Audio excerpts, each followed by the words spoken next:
The summer morning hung heavy and golden over the burrow, the kind of August warmth that made even the garden gnomes drowsy in their holes. Inside the kitchen, Molly Weasley was elbow-deep in bread dough, her wand flicking occasionally to stir the soup pot, when an unfamiliar sound rumbled up the lane, a wheezing, coughing sort of noise that didn't belong to any magical creature she could name. She paused, flour dusting her forearms, and glanced toward the window. Ron, sprawling at the kitchen table with a half-eaten piece of toast, looked up. "What's that?" The noise grew louder, accompanied now by what sounded distinctly like backfiring. Ginny abandoned her Witch Weekly magazine and joined her mother at the window. Through the rippled glass, they watched as something large, white, and decidedly muggle lurched into view, shuddering to a stop in front of the garden gate. "Oh no," Molly said quietly. The driver's door opened, and Arthur Weasley emerged, his face alight with the kind of uncontainable joy usually reserved for Christmas morning. His glasses sat slightly crooked on his nose, his hair windswept, his shirt untucked. He threw his arms wide as though presenting a dragon. "Family," he called, "come and see." By the time Molly reached the garden, Ron and Ginny trailing behind, Fred and George tumbling out from the shed where they'd been doing something undoubtedly suspicious, Arthur was already walking around the vehicle with his hand trailing lovingly along its side. It was a camper van, though van seemed a generous term. The white paint had yellowed with age, rust bloomed around the wheel arches, and a long crack spider-webbed across the windscreen. Along the side, faded lettering read, "Happy Trails Rentals," beneath a cheerful illustration of a caravan and mountains. The whole thing listed slightly to the left. "Isn't she magnificent?" Arthur breathed. "She's a death trap," Molly said flatly. "She's a 1987 Bedford CF camper conversion," Arthur continued as though his wife hadn't spoken, running his hand along the wing mirror with genuine tenderness. 4-speed manual gearbox, 2-liter petrol engine, and, this is the brilliant part, a full interior conversion, beds that fold down, a little stove, even a chemical toilet. He said chemical toilet, the way another man might say firebolt. Fred and George had already circled the van twice, peering through windows, testing the door handles. "Dad," Fred said, grinning. "What exactly is this?" "This," Arthur announced, "is our holiday." There was a moment of silence. A bee droned past. In the distance, a chicken clucked. "Holiday," Ron repeated. "A proper Muggle holiday," Arthur clarified, pushing his glasses up his nose. "A road trip, they call it. We'll drive across Britain, seaside towns, castles, maybe even Scotland if we have time. Before you all go back to Hogwarts, before another year begins, we're going to see the country the way Muggles do, as a family." Molly folded her arms. "Arthur, we can't possibly—" "We've never had a proper holiday," Arthur pressed on, his voice taking on an earnest quality that made him difficult to refuse. "Not really. Always something happening, always some emergency or worry. But this summer—" He looked around at his children, his expression softening. "This summer, I want us to just be together, have an adventure, a normal one." "There's nothing normal about this," Molly muttered, eyeing the van's ominous lean. But Ginny was already at the back doors, pulling them open to reveal the cramped interior. A narrow aisle ran between built-in benches that clearly converted into beds. Faded orange curtains hung at the windows. A tiny sink sat beside a 2-ring gas stove. Everything smelled of aged upholstery and petrol and something vaguely chemical that was probably the toilet Arthur was so proud of. "It's cozy," Ginny offered. "It's tiny," Ron countered, poking his head in beside her. "Where's everyone supposed to sleep?" "The benches fold flat for 2 beds, and there's a pop-up roof tent that sleeps 2 more, Arthur explained, climbing in to demonstrate with evident delight. "See? The table drops down here, and these cushions become the mattress. Brilliant Muggle engineering, really. No magic at all, just clever design." Fred caught George's eye. A slow, identical grin spread across both their faces. "No magic at all," George repeated thoughtfully. "Don't even think about it," Molly warned, though her attention was fixed on Arthur, who was now attempting to demonstrate the stove and had managed to turn on the gas without lighting it. "Arthur, you'll blow us all up." He fumbled for the ignition switch, and after several clicking attempts, a small blue flame appeared. His face shone with triumph. "You see? Works perfectly." "Arthur." Molly climbed into the van, which rocked slightly under her weight. She kept her voice gentle but firm. "We can't drive this thing across Britain. You've barely driven anything. It's falling apart. And where will we all fit?" "I've been practicing," Arthur said, which did not inspire the confidence he seemed to think it would. "Been taking lessons from Perkins in the department. He's Muggle-born, drove for years before he came to the ministry. Says I'm a natural." "Perkins is nearly blind," Molly pointed out. "He says I'm cautious. That's not the compliment you think it is." Arthur took his wife's hands, and his voice dropped to something quieter, more serious. "Molly, when do we ever get to do this? All of us, together. Nowhere to be, nothing to worry about. Just family." Molly's expression flickered. Her shoulders, so tense a moment before, softened slightly.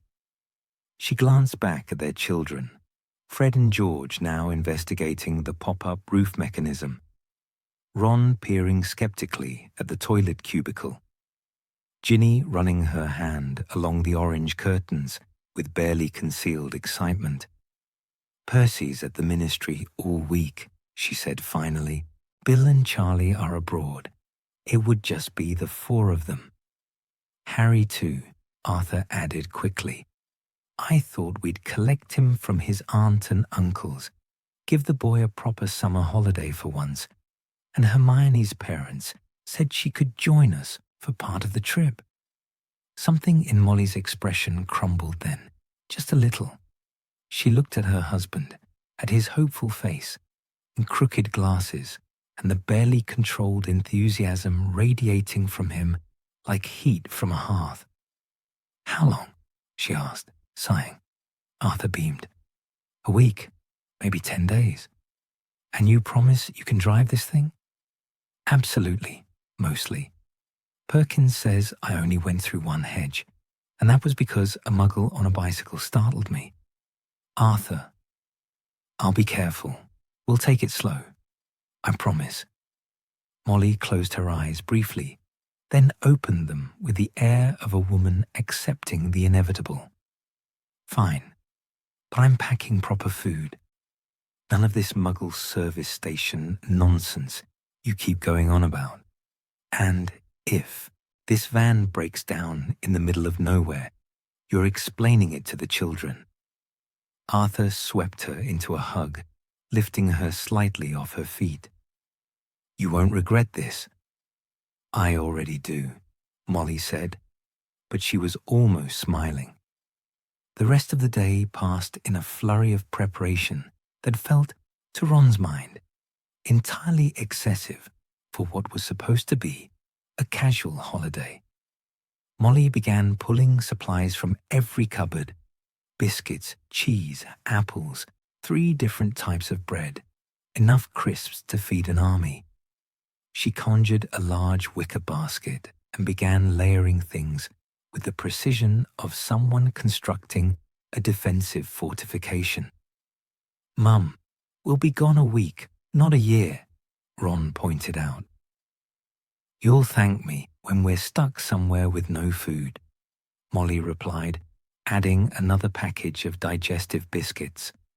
Arthur, meanwhile, had spread several Muggle maps across the kitchen table and was plotting their route with a pencil, occasionally consulting a worn guidebook titled Britain's Best Caravan Sites. He muttered to himself about motorways and A-roads and roundabouts, terms Ron only vaguely understood. Fred and George had disappeared into the van and hadn't been seen in over an hour, which was never a good sign. Ginny sat at the table across from her father, chin in her hands, watching him plan. "Where will we go first?" "The coast," Arthur said, without looking up, his finger tracing a line on the map. "There's a lovely campsite near Cornwall that allows caravans. We could visit the beach, maybe see some Muggle fishing boats. Then up through Devon, perhaps stop at Stonehenge. That's a Muggle monument, you know, absolutely fascinating. And then across to Wales. What about Scotland?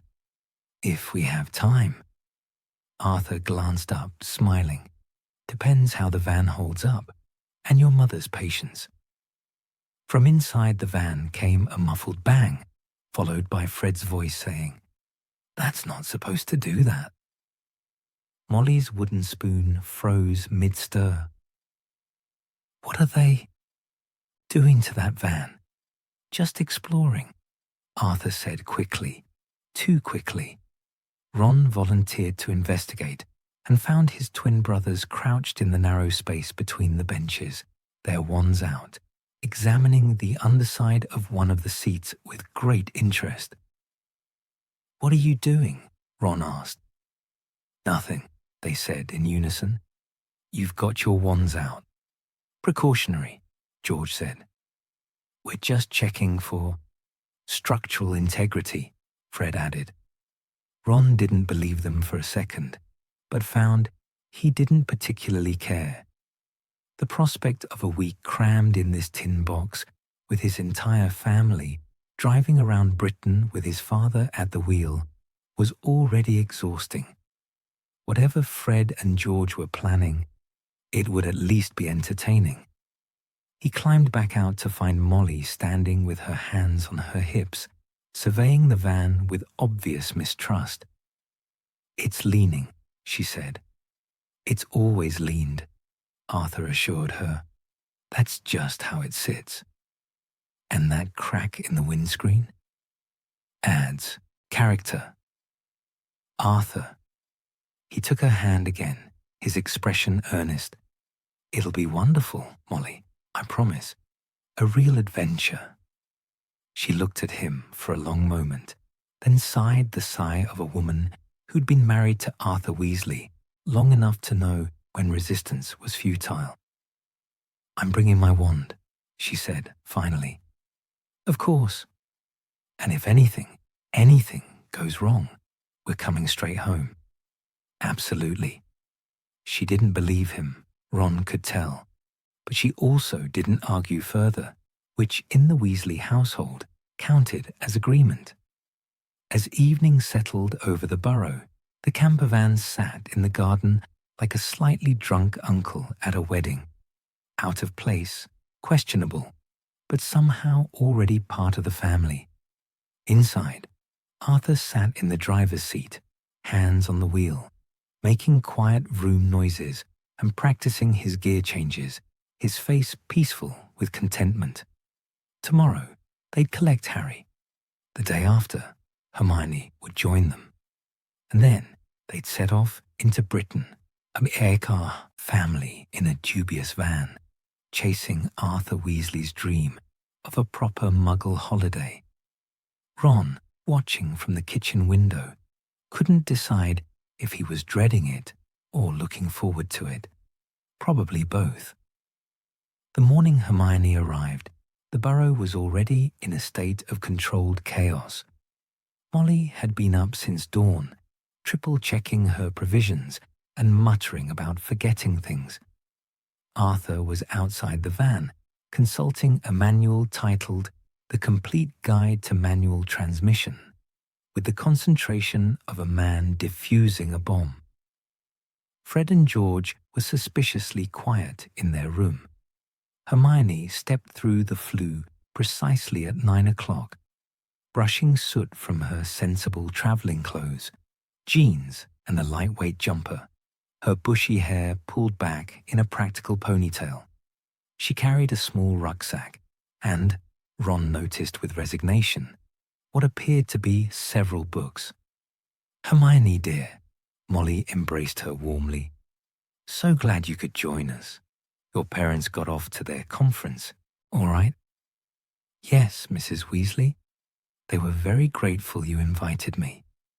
Hermione's eyes drifted toward the window, where the camper van sat in morning sunlight, looking no more roadworthy than it had the day before.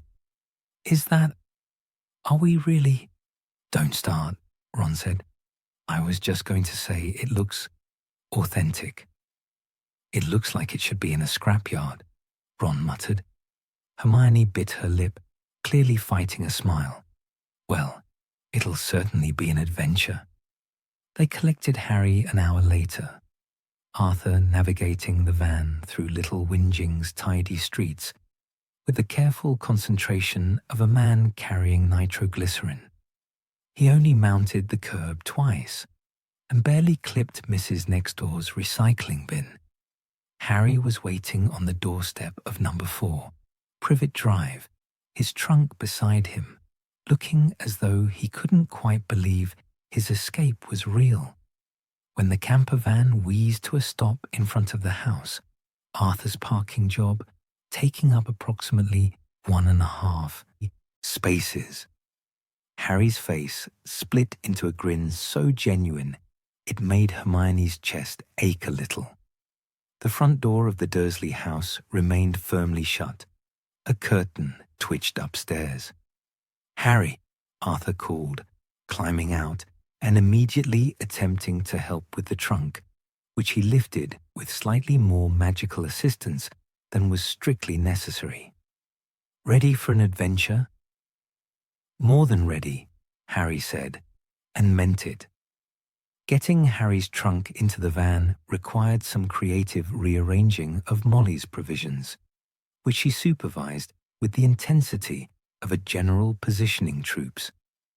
Finally, everything was secured, or at least wedged in place, and they were ready.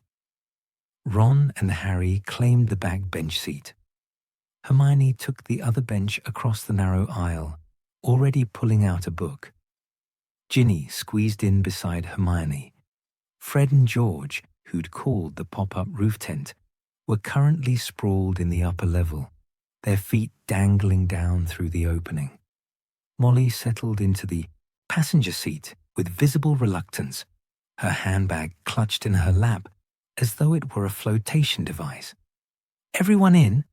Arthur called cheerfully. "Seatbelts fastened." "This thing has seatbelts?" Ron asked, searching. "Of course, very important. Seatbelts. Muggle safety device. Now, let me just..." Arthur adjusted his mirrors with exaggerated care, checked them twice, then turned the key. The engine coughed, wheezed, and died. "Perfectly normal," Arthur assured them. "Just needs a moment to warm up." He tried again. This time the engine caught, rumbling to life with a sound that suggested it was held together primarily through hope and momentum. "Off we go," Arthur announced, and released the clutch. The van lurched forward, stalled immediately, and fell silent. "Dad," Ron said, "you were meant to give it gas." "Right, yes, of course." Arthur's ears had gone pink. Just getting used to it again. The third attempt was more successful. The van rolled forward, Arthur white-knuckling, the steering wheel as they crept toward the junction at the end of Privet Drive. Harry, watching the Dursleys' house shrink in the side mirror, felt something loosen in his chest. For the first time in weeks, he wasn't thinking about Voldemort, or Sirius, or prophecies, or anything beyond this moment, squeezed into a questionable van with the Weasleys, going nowhere in particular, and absolutely fine with that. "This is brilliant," he said quietly. Ron looked at him like he'd gone mad. "We haven't even left Surrey yet." "I know." Hermione, watching Harry's expression, set her book aside without opening it. The journey to the motorway took 45 minutes and should have taken 20. Arthur missed the first turn, then overcorrected and ended up in a residential street where he had to execute a 12-point turn while a patient postman waited. When they finally reached the motorway entrance, Arthur's commentary reached fever pitch. "Look at that, a proper on-ramp. And see those signs? That's how they tell you which lane to be in. Brilliant system, really. Very organized." "Arthur, you're going 20 miles an hour," Molly said tightly. "Cars are overtaking us." "Can't be too careful." A lorry roared past, its horn blaring. The van shuddered in the displaced air. "Perhaps just a bit faster, dear," Molly suggested, her knuckles white on the door handle.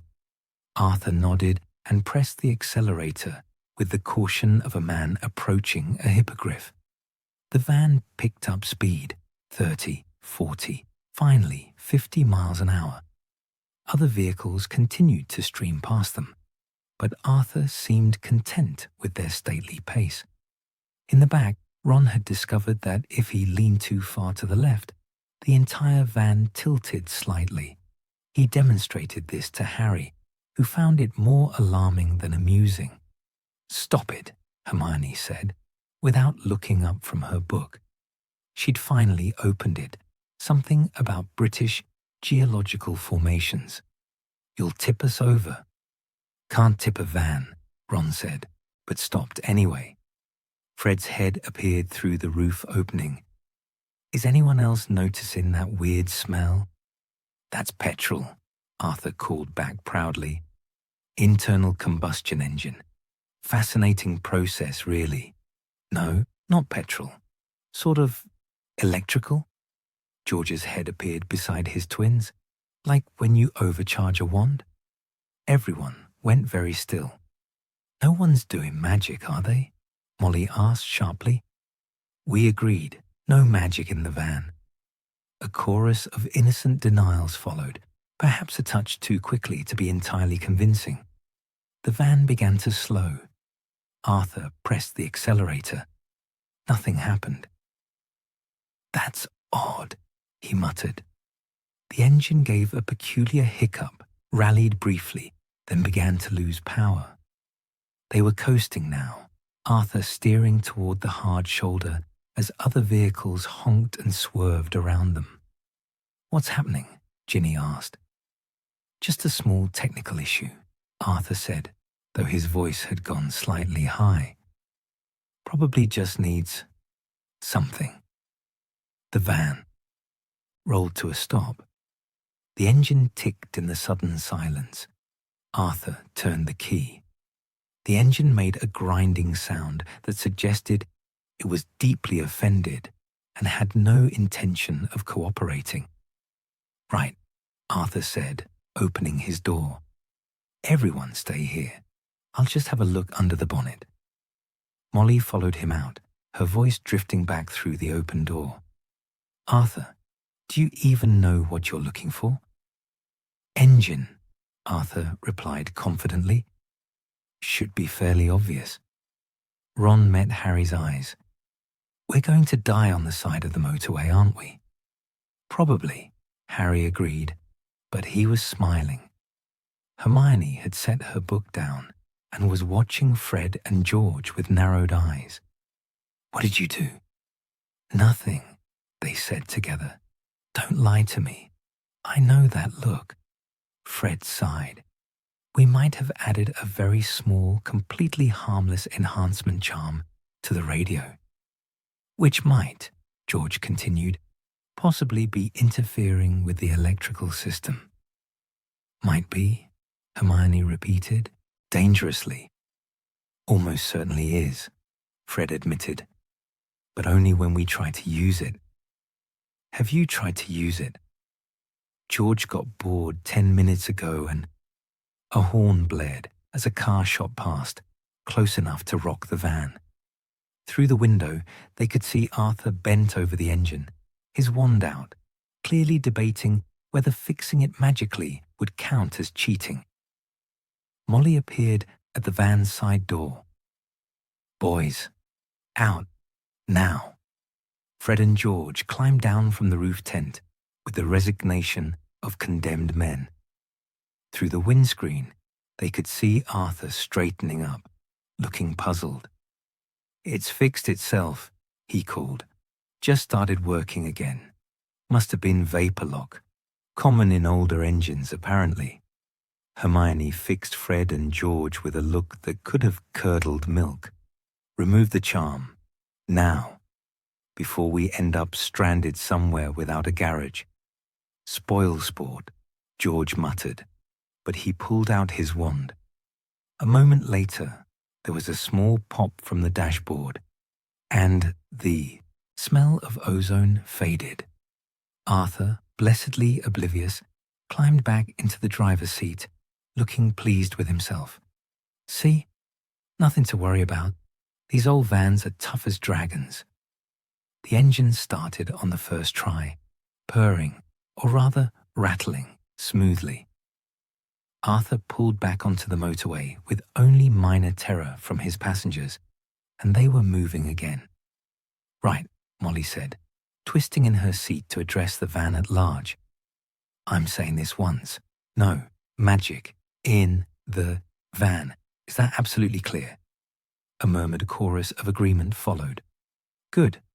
She settled back, still radiating maternal authority. Now, who wants a sandwich? We've got cheese, ham, or cheese and ham. We've been on the road for an hour, Mum, Ron pointed out. And you'll be hungry in another hour, so you might as well eat now. There was no arguing with Weasley logic. Soon everyone was munching sandwiches, except Arthur, who was concentrating too hard on driving to eat, and the van filled with the comfortable sounds of family. Fred and George bickering about Quidditch, Ginny asking Hermione about her book, Ron explaining to Harry the finer points of motorway service stations as though he were an expert rather than someone experiencing them for the second time. Harry, sandwich in hand, looked around at the cramped, shabby interior of the van, at the Weasleys eating and talking, and simply being together, and felt something he couldn't quite name. It was bigger than happiness, quieter than joy. It felt, he realized, like belonging. You all right, mate? Ron asked, noticing his expression. Yeah, Harry said, and meant it completely. Really, all right. Outside, Britain rolled past, green fields and grey motorway, small towns and distant hills. Ahead, somewhere, was the coast and campsites, and whatever adventures a questionable van and the Weasley family could generate between them. But for now, there was this, the rumble of an old engine, the warmth of the August sun through the cracked windscreen, and the simple, profound gift of being here, together, safe, at least until the next thing went wrong, which, given the Weasleys and Arthur's driving, wouldn't be long. The campsite appeared just as the afternoon sun was beginning its slow descent toward the horizon. A patchwork of caravans and tents spread across a gentle slope, with the sea visible beyond as a strip of dark blue against the sky.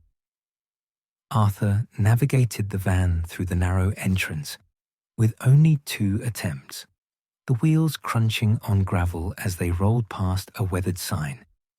Penhallow Sands, Holiday Park.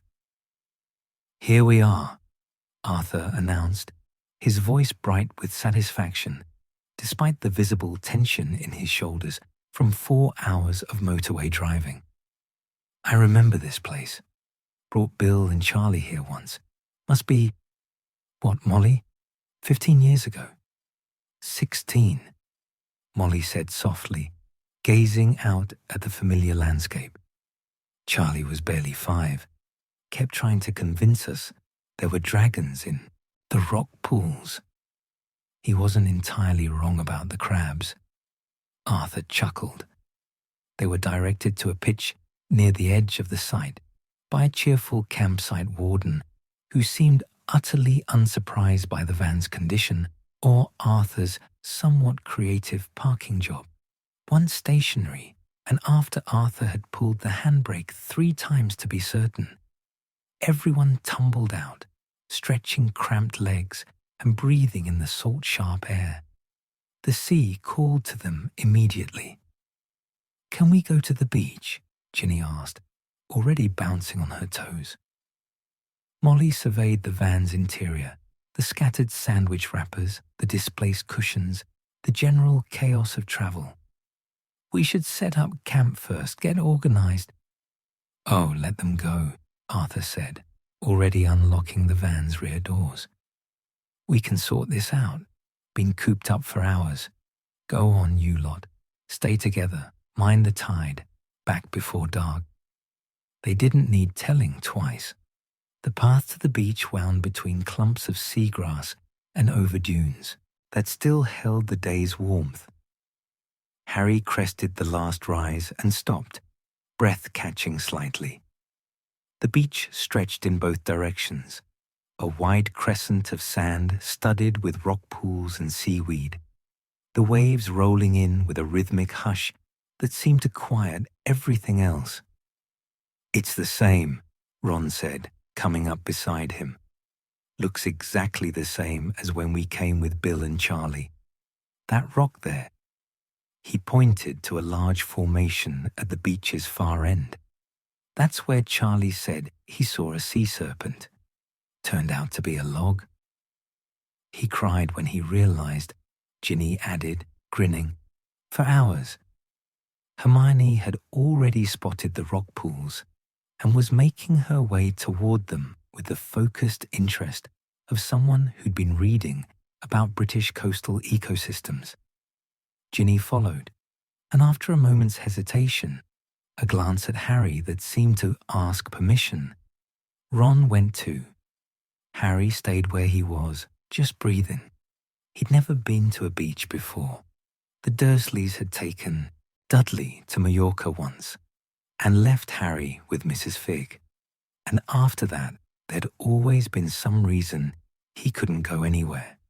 But here he was, standing on warm sand with the sea wind pulling at his hair, and no one was telling him he couldn't be here, shouldn't be here, wasn't wanted here. "First time?" Fred asked, appearing at his shoulder. George materialized on his other side. "Yeah," Harry admitted. "You're meant to go in it," Fred said helpfully. "The sea, we mean, not just stare at it."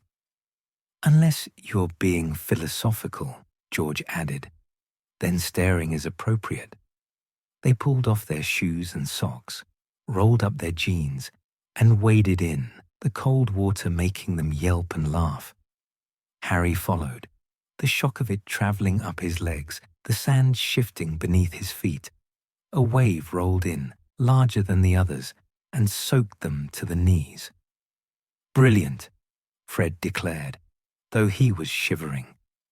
They spent an hour being 14 and 15, and thoroughly, simply happy, skipping stones, examining shells, attempting to catch the tiny transparent shrimp that darted through the rock pools.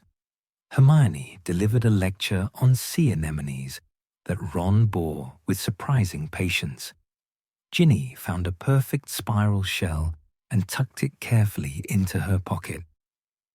When they finally trudged back up the beach, sandy and damp and pleasantly tired, the sun had dropped lower, painting everything in shades of gold and amber. The campsite had transformed in their absence. Arthur had managed to extend the van's awning, a striped canvas affair that provided a small sheltered area beside the vehicle. Molly had conjured nothing, true to her word about staying properly Muggle, but had arranged their camp chairs in a companionable circle and was currently attempting to light a small camping stove with matches rather than magic. "Success," Arthur called as they approached, gesturing proudly at the awning. "Only took me 40 minutes and 3 separate attempts at the instructions. How was the beach?" "Same as always," Ron said, but his voice was warm with nostalgia. "Good same, though," Ginny added. That evening, as the sky deepened through shades of blue toward darkness, they gathered around the camping stove where Molly was heating soup and warming bread. Other campers moved about nearby, a family with young children settling in for the night, an elderly couple reading by lamplight in their caravan, a group of teenagers laughing around a proper campfire. "We couldn't afford much back then," Molly said quietly, watching the soup simmer. "When we brought Bill and Charlie, could barely manage the petrol to get here. We slept in a borrowed tent that leaked, and we ate tinned beans for 3 days straight." "And it was perfect," Arthur said, reaching over to squeeze her hand. "Remember when Bill tried to teach Charlie to swim? Spent 2 hours in water up to their ankles, both of them shrieking every time a wave came. Charlie wore his swimming trunks for the entire holiday," Molly added, smiling at the memory.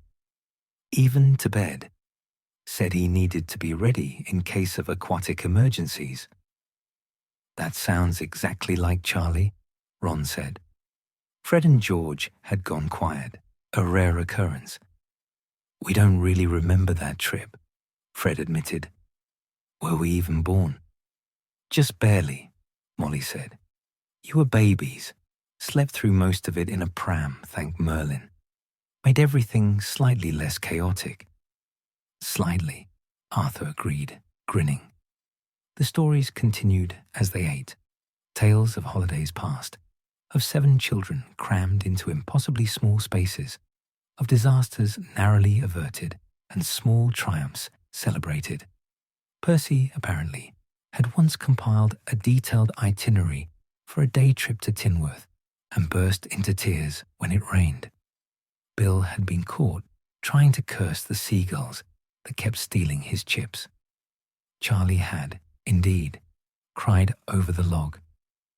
Harry listened, holding his bowl of soup, aware that he was witnessing something precious, the way families weave themselves together through shared memory, through the retelling of old jokes and ancient grievances worn smooth by repetition until they became something else entirely, proof of continuity, of having been somewhere together and remembering it the same way.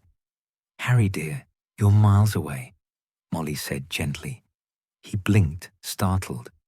"Sorry, this is nice, really nice." Something in Molly's expression softened.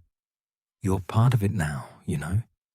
These will be your stories too to tell someday." The weight of that settled over him quietly. Stories to tell. A future in which he'd sit somewhere and say, "Remember when about this moment, this evening, this family that had claimed him without quite asking permission." The idea felt too big to hold, so he just nodded and focused on his soup. Later, when the light had faded entirely and the campsite had grown mostly quiet, Arthur produced a camera from the van, a battered disposable thing he'd purchased from the same rental agency as the van. "Family photo," he announced, "all together now." There was the usual chaos of getting everyone arranged. The twins kept making faces. Ron's hair stuck up at odd angles. Hermione tried to smooth it down, which Ron endured with visible embarrassment. Ginny stood between her parents, leaning comfortably against Molly's side. "Harry, you too," Arthur called. "Come on, squeeze in." Harry hesitated. "I don't want to get in the way." "Don't be ridiculous," Molly said firmly, and pulled him into the frame between her and Ron. They stood there, illuminated by the van's interior light and the soft glow of neighboring caravans, while Arthur fiddled with the camera's timer. He set it on the van's bonnet, pressed the button, and sprinted back to join them. 5 seconds, he called, nearly tripping over a camping chair. The camera flashed. They stayed where they were for a moment longer than necessary, the warmth of being together outlasting the mechanical click. Inside the van that night, Ron and Harry claimed the lower fold-out bed, Fred and George the pop-up tent, Ginny and Hermione the other bench bed. Arthur and Molly conjured a small tent beside the van for themselves. Harry lay in the darkness, listening to Ron's breathing slow toward sleep and the distant sound of waves. "Ron," he whispered. "Thanks. For all of this." Ron was quiet for a moment. "You're family, mate. This is what family does. Simple as that." As though it were obvious, natural, requiring no explanation or justification. Harry had spent so much of his life feeling like an outsider looking in, pressing his nose against the glass of other people's lives. But here, in this cramped van smelling of salt air and aging upholstery, he was on the inside. He belonged here. The Weasleys had made space for him, not reluctantly or out of obligation, but simply, completely, as though he'd always been meant to fit in this exact spot. "Good night, Harry," Ron mumbled, already half asleep. "Night." Outside, the sea breathed its ancient rhythm against the shore. The van creaked gently. Someone in a neighboring pitch laughed softly. From the pop-up tent above came the quiet sounds of Fred and George settling down, their usual nighttime bickering absent for once. Harry closed his eyes and let himself sink into it, the ordinariness of it, the profound gift of being somewhere safe with people who wanted him there. Tomorrow, they'd move on to somewhere else. There would be more adventures, more mishaps, more moments like this one. But tonight, there was just this: warmth and darkness and belonging, and the soft sound of the sea remembering all the other times families had gathered here, had made memories on this same stretch of sand, had looked at these same stars and felt for a moment that everything might actually be all right. And perhaps, Harry thought, as sleep pulled him under, it actually might be. Morning at Penhallow Sands arrived with the sound of seagulls and the smell of someone nearby frying bacon. Harry woke to find Ron already gone, the van's side door hanging open to admit squares of bright coastal sunlight. He could hear voices outside, Molly directing someone to fetch water, Arthur explaining something about awning maintenance with unnecessary enthusiasm. By the time Harry emerged, squinting in the brightness, the Weasley camp had achieved a comfortable state of organized chaos. Molly was bent over the camping stove, wrestling with a kettle. Hermione sat in one of the camp chairs with her geology book, though her attention kept drifting to the neighboring pitch where a family was setting up an elaborate tent system. Ron and Ginny were engaged in what appeared to be a contest to see who could kick a pebble furthest without it veering off course. Fred and George were conspicuously absent. "Where are the twins?" Harry asked, accepting a piece of toast from Molly. "Being suspiciously quiet somewhere," Ron said, "which is never good." As if summoned by the observation, Fred and George reappeared from the direction of the campsite facilities, walking with the careful nonchalance of people trying very hard to appear innocent. "Morning, Harry," Fred called brightly. "Sleep well." "What have you done?" Hermione asked immediately, lowering her book. "Nothing yet," George said, which was not the reassurance he seemed to think it was. "But we have made some interesting observations about this campsite." "Such as?" Molly asked, her tone suggesting this conversation was already heading somewhere she wouldn't approve of. "Well," Fred settled into a camp chair with the air of someone about to deliver important intelligence. "The family 3 pitches over, nice muggle couple, 2 kids, were having a conversation this morning about garden pests. Specifically," George continued, "about whether gnomes are real." Hermione's eyes widened. "No." "The dad thinks they're just a myth," Fred said. "The Mum isn't sure. The kids desperately want to believe." "And you're not going to interfere in any way," Molly said firmly. "Not in any way at all. Do you understand me?" "Of course not, Mum," they chorused, somehow making the agreement sound entirely unconvincing. Arthur, who'd been half listening while examining the van's tire pressure, looked up with mild interest. "Real gnomes, or the muggle idea of gnomes?" "Arthur," Molly warned. "Just asking." The neighboring family, the Hendersons, as they introduced themselves an hour later, had a boy of about 8 and a girl of 10, both of whom were immediately fascinated by the Weasley van's vintage appeal and the sheer number of red-headed children spilling from it. "That's a proper classic, that is," Mr. Henderson said to Arthur, walking over to admire the Bedford with the earnest appreciation of one enthusiast to another. "What year?" 1987, Arthur replied, puffing up slightly. 4-speed manual, full camper conversion.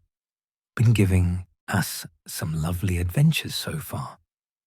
This was a generous interpretation of events, but Mr. Henderson nodded appreciatively.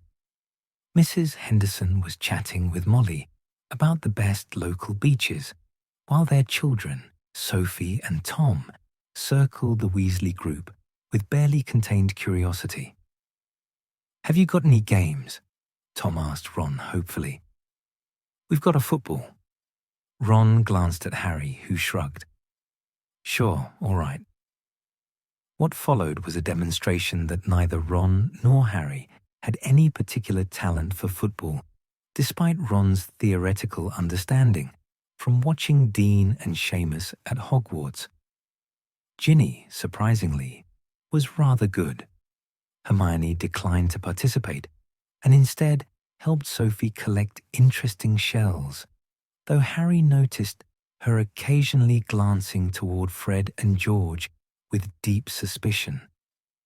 The twins, for their part, were being unusually sociable. They'd struck up a conversation with Mr. Henderson about the local area, asking innocent questions about walking paths and interesting features of the campsite. "There's a lovely wooded area just past the shower block," Mr. Henderson was saying. "Good for a morning stroll, though." He laughed. "My wife swears she saw something moving in the hedges yesterday evening. Probably just rabbits." "Or gnomes," Fred suggested innocently. "Oh, don't encourage them," Mrs. Henderson said. But she was smiling. "Sophie's been going on about garden gnomes since we left home. She's convinced they're real." "They are real," Sophie protested, abandoning her shell collecting. Tom doesn't believe me, but I saw a picture in a book, and they definitely exist. In stories, sweetheart, her mother said gently. But what if they're not just in stories? Sophie's voice had taken on the passionate conviction of a 10-year-old defending an important position. What if people just think they're stories, but actually they're real and living in gardens and hedges and places? George caught Fred's eye. Even from across the pitch, Harry could see the identical gleam of mischief. You know, George said thoughtfully, I have heard that certain areas of Britain have particularly active gnome populations. George, Hermione said sharply. What? I'm just saying. Coastal regions with lots of vegetation, old root systems, perfect gnome habitat. You're making that up, Tom said skeptically. Am I? George's expression was beautifully innocent. I mean, I'm not saying there are definitely gnomes in those hedges by the shower block. I'm just saying, if there were gnomes anywhere on this campsite, that's where they'd be. Sophie's eyes had gone very wide. Can we go look, please? After lunch, Mrs. Henderson said firmly. And Tom, you be nice to your sister about this. But Mum, gnomes aren't… After lunch, she repeated, in the tone of mothers everywhere ending debates. Lunch was a communal affair. Molly had packed enough food to feed approximately 3 times their number, and the Hendersons contributed bags of crisps and a container of biscuits. They ate in the shade of the van's awning, adults on camp chairs, children sprawled on a blanket on the grass. How long have you been camping?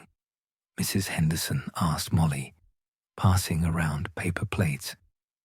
Oh, we used to come quite regularly when the older children were small, Molly said, which was technically true if you counted the time Bill convinced them to camp in the garden because the house was being fumigated for doxies.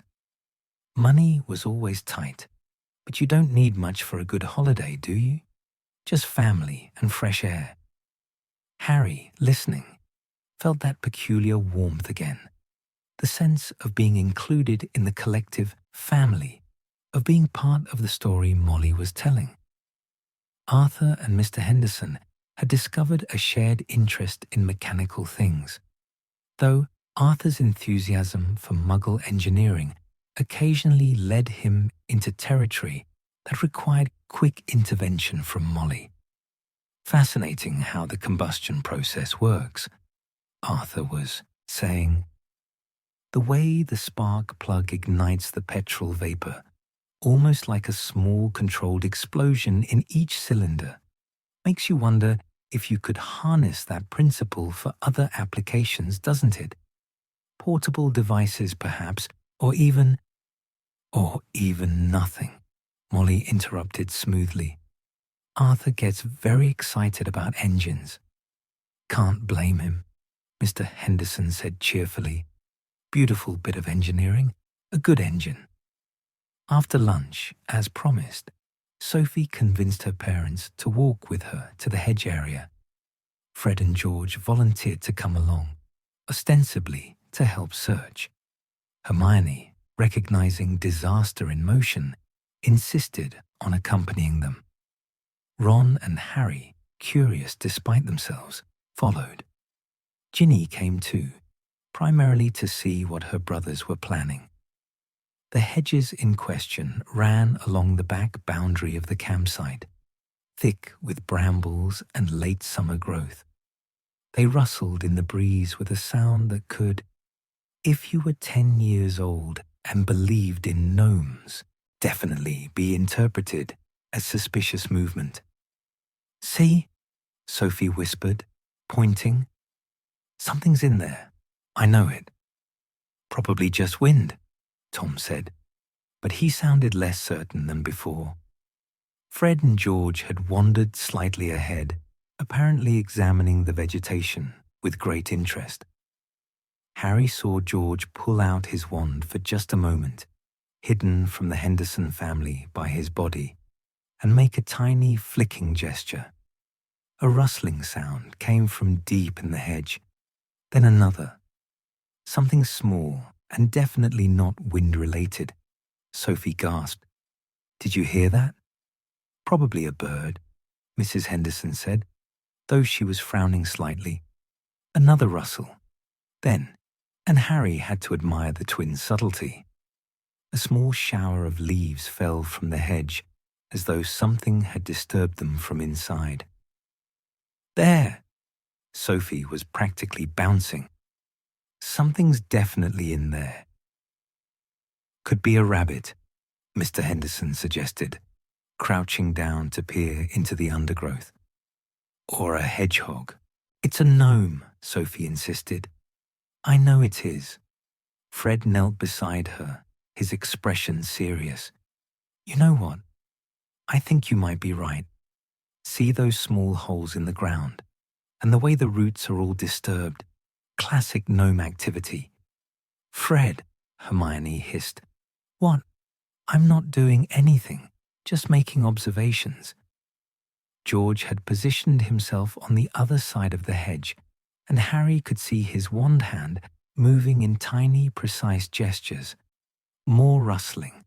A small clump of dirt landed near Sophie's feet, as though tossed from within the hedge. "Oh my goodness," Mrs. Henderson said, sounding genuinely puzzled. "Something's definitely in there." Tom had gone quiet, his skepticism wavering in the face of mounting evidence. "Should we try to see it?" Sophie asked, her voice hushed with excitement. "Gnomes are shy," Fred said solemnly. "They don't usually come out when people are watching. But sometimes, if you're very quiet and very patient, you might catch a glimpse." They stood there for several minutes, watching the hedge with varying degrees of belief and amusement. George made one final wand movement, and a perfect circle of mushrooms appeared near the base of the hedge, the kind of fairy ring that folklore associated with magical creatures. "A fairy ring," Mrs. Henderson said slowly. "Well, that's coincidental." "Is it, though?" Fred asked innocently. They began walking back to the campsite, Sophie chattering excitedly about what they'd seen, Tom maintaining that there was probably a logical explanation, but sounding less convinced by the minute. Hermione was radiating disapproval at Fred and George, though Harry noticed she was also fighting a smile. "You two are terrible," she muttered, once the Henderson family was out of earshot. "We're delightful," George corrected. "That little girl will remember this holiday for the rest of her life. She thinks gnomes are real now." "Maybe they are," Fred said. "I mean, they are, just not the way muggles think." "That's not the point." "The point," George interrupted gently, "is that we gave a kid a bit of magic in her ordinary life. What's wrong with that?" Hermione opened her mouth, closed it, then huffed in exasperation. "Just don't get carried away." "Would we?" they asked in unison. "Yes," everyone else chorused.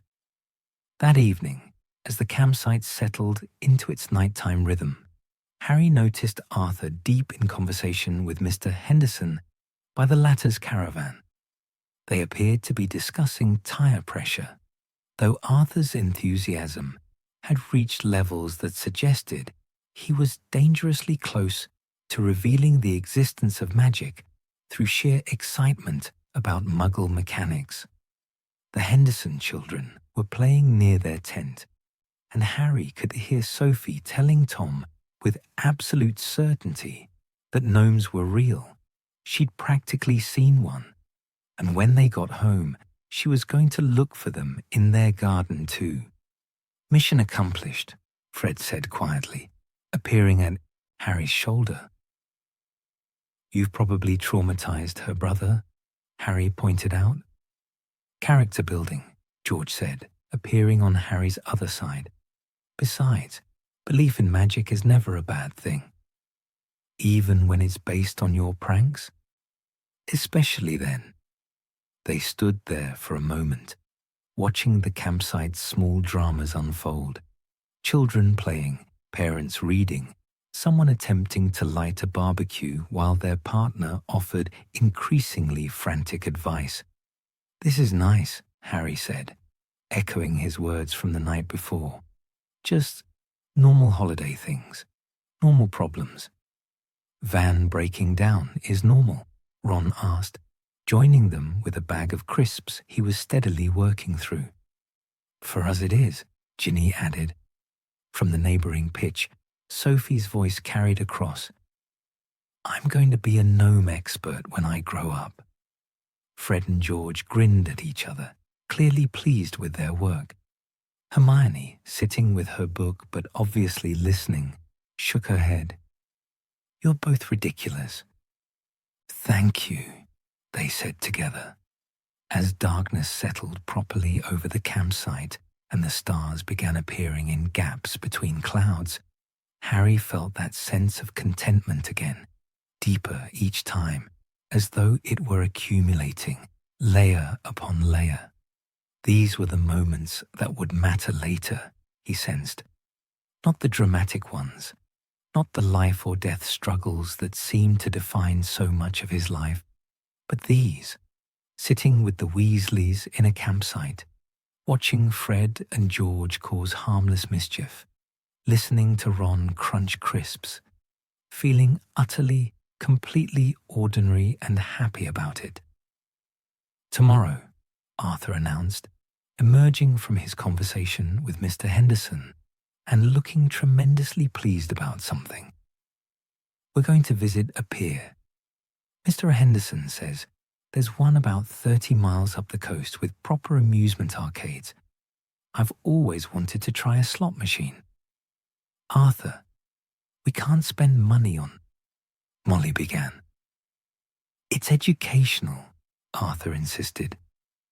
"Understanding Muggle leisure activities, very important for my work." Molly sighed but didn't argue, which in the Weasley household counted as agreement. A pier, Harry thought, amusement arcades, more completely ordinary things he'd never experienced, more pieces of a normal life being handed to him, one after another, by this family who'd decided he belonged with them. "Sounds brilliant," he said, and meant it with his whole heart. The pier had been everything Arthur had promised and more, a cacophony of flashing lights, arcade games that beeped and chimed, the smell of hot chips and vinegar, candy floss turning their fingers sticky. Arthur had been like a child, feeding coins into slot machines with reverent concentration while Molly watched with affectionate exasperation. They'd stayed too long, perhaps, but no one had complained. Even Percy would have approved of Arthur's educational enthusiasm, though he'd probably have taken notes. Now, driving back through the late afternoon with the sun lowering toward the hills, the van was filled with a comfortable, tired contentment. Ron had won a small stuffed dragon from one of those rigged claw machines. More luck than skill, as Hermione had helpfully pointed out. And Ginny had a stick of rock candy she was attempting to make last the entire journey. Fred and George were uncharacteristically quiet in the pop-up tent, possibly napping.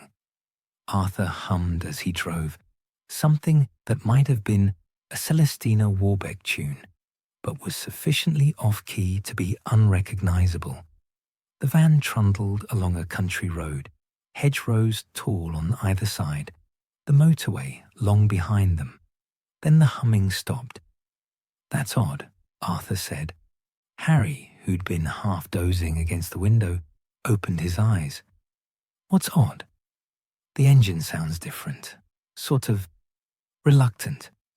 As if to demonstrate, the van gave a concerning cough. The steady rumble became a stutter. "Arthur?" Molly's voice had gone tight. "I'm sure it's nothing. Probably just—" The engine coughed again, more violently this time. They were slowing, despite Arthur's foot pressing the accelerator. "Dad." Ron sat up straighter. "It's fine. Everyone stay calm." A third cough, and then silence. The engine simply stopped, leaving only the sound of wheels on tarmac as they coasted. Arthur steered toward the verge, the van rolling to a gentle stop against grass and wildflowers. For a moment, no one spoke. The sudden quiet felt enormous. "Right," Arthur said, his voice determinedly cheerful. "Just a small technical issue. Nothing to worry about." He turned the key. The engine made a grinding sound that suggested profound disagreement with the idea of starting. He tried again. The grinding became a wheeze, then nothing at all. "Is this the magic interference thing again?" Ron asked, looking up at where Fred and George had just appeared through the roof opening. "We haven't touched anything," Fred said, hands raised in surrender. "Haven't even had our wands out." "Scouts, honor," George added. "You're not scouts," Hermione pointed out, but she was already looking worried. "Mr. Weasley, how far are we from the campsite?" Arthur consulted the map with slightly trembling hands.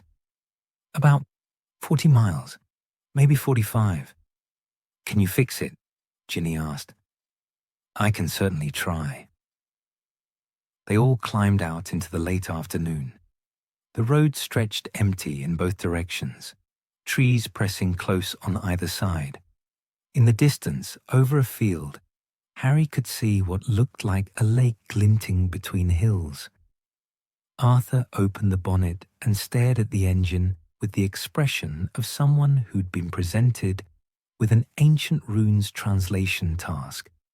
He poked tentatively at various components, then pulled out his wand and waved it in a diagnostic sort of way. "Well?" Molly asked. "It's complicated. Can you fix it with magic?" Arthur hesitated. "Probably, maybe. The thing is, Muggle machines can be sensitive to magical interference, and if I try to fix one part magically, it might affect another part. And then we'd be in worse shape than we started." "So that's a no," Ron said. "That's a possibly. But let me try the non-magical way first," Arthur corrected. 20 minutes later, Arthur was still trying the non-magical way. He'd consulted the van's manual 3 times, checked and rechecked various connections, and was now lying on his back beneath the engine, making concerned humming noises. Molly stood with her arms crossed, her practical side clearly warring with her desire to not criticize Arthur in front of the children. Hermione had retrieved her book, but wasn't reading, just turning pages at random. Ron was throwing pebbles at a fence post. Fred and George were having a quiet conversation that involved significant eyebrow movements. Harry walked a little way up the road, then back again. The sun was definitely lower now, the light turning golden and thick. It would be dark in a few hours. "Mr. Weasley?" he called. "Should we maybe try to find help? A garage or something?" Arthur's head emerged from beneath the van, his face smudged with grease. "Nearest garage is probably 15 miles back the way we came, and it's Sunday evening, likely closed." "So what do we do?" Arthur climbed to his feet, wiping his hands on a rag that only spread the grease around more thoroughly. He looked at the van, then at his family, then at the empty road. Then, unexpectedly, he smiled. "We camp here," he announced. "For tonight, anyway. There's that lake over there." He pointed across the field. Looks like a lovely spot. We've got all our supplies in the van. In the morning, I'll walk to find help, or try the magical fix when I'm not so tired and likely to make mistakes. Camp here? Molly repeated. On the side of the road. Why not? We're not blocking anything.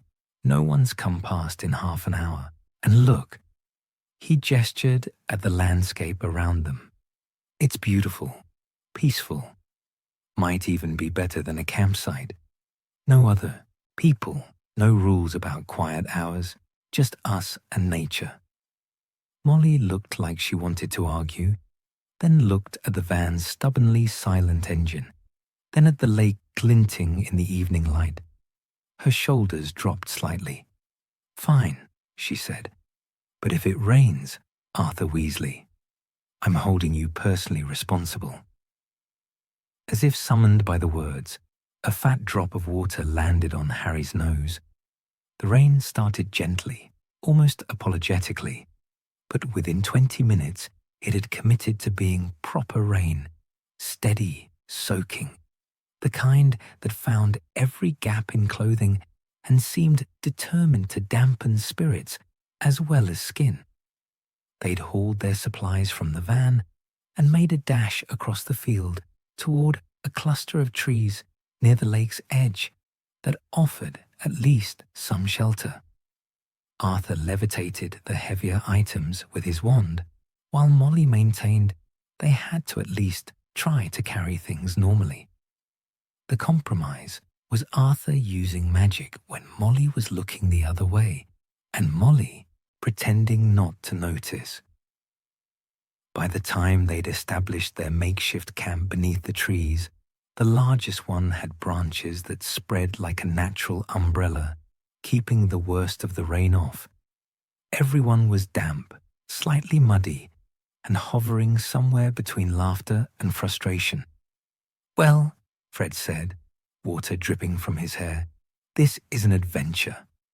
This is a disaster, Ron corrected, wringing out his shirt hem. Same thing, George said cheerfully. Molly performed a subtle drying charm on everyone's clothes. Just this once, we're being sensible. And then a warming charm that created a sphere of comfortable heat around their little camp. Arthur conjured a small magical fire that burned without smoke, hovering just above the damp ground. There, Molly said, satisfied. Not so bad, after all. They settled around the fire, pulling out camping chairs and blankets from the van, arranging themselves in a circle. The rain pattered on the leaves above. The lake lapped at its shore nearby. And slowly, gradually, what had seemed like a disaster began to feel like something else entirely. Arthur produced the camping stove and set about making hot cocoa, measuring out milk and chocolate powder with unnecessary precision. Molly unpacked sandwiches left over from lunch, along with crisps and biscuits and a slightly squashed Victoria sponge cake she'd made before they left. Feast, she declared, distributing food with the efficiency of someone who'd fed 7 children through countless meals. They ate in comfortable silence for a while, the warmth of the food and the fire and Molly's charms seeping through them. Harry watched the rain through gaps in the leaves, listened to the quiet sounds of the Weasleys existing beside him. Ron crunching crisps, Ginny humming tunelessly, Fred and George having a conversation conducted entirely through facial expressions. It was Hermione who eventually spoke what they were all thinking. This is actually rather lovely, isn't it? In a strange way.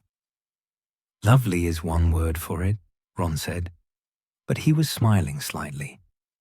Arthur, pouring out mugs of cocoa, paused to look around at his family, gathered in the lamplight beneath the tree, rain falling beyond their small circle of warmth.